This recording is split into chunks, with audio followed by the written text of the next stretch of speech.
Okay, confession time. Have you ever tried to water a plant and accidentally flooded your entire kitchen? One second you're gently hydrating a succulent, the next second there's a small river on your floor. Now scale that up by about 10 million, and you have ancient Mesopotamia. The Tigris and Euphrates rivers were extraordinary. They flooded every year, wildly, unpredictably, sometimes too much, sometimes too little, sometimes exactly wrong enough to destroy everything you spent a year growing. And the Nile in Egypt was just as dramatic. Every summer, floods, waters turning red with sediment, entire farmlands underwater for months. For early farmers, rivers were gods, literally. They worshipped them because rivers decided whether you ate this year. But at some point, a human looked at a raging flood and instead of praying, thought, what if we redirected that? This was either genius or the most dangerous thought anyone had ever had. Probably both.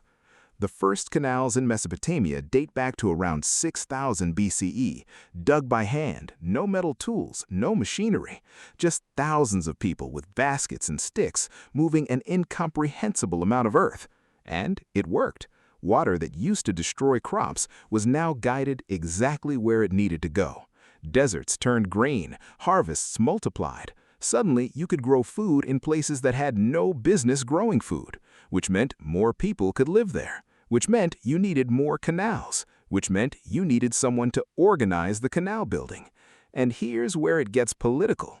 Whoever controlled the water controlled everything. You want your field irrigated? You want to eat this year? Then you answer to whoever manages the canal system. Water management didn't just grow food, it grew power.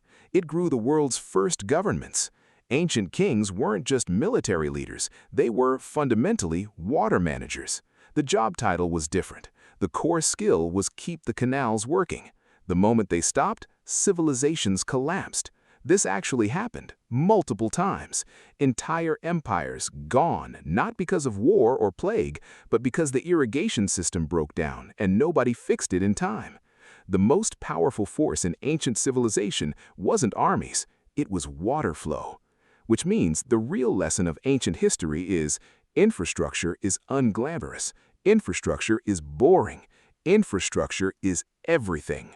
The people who built the canals didn't get statues. They got the civilization.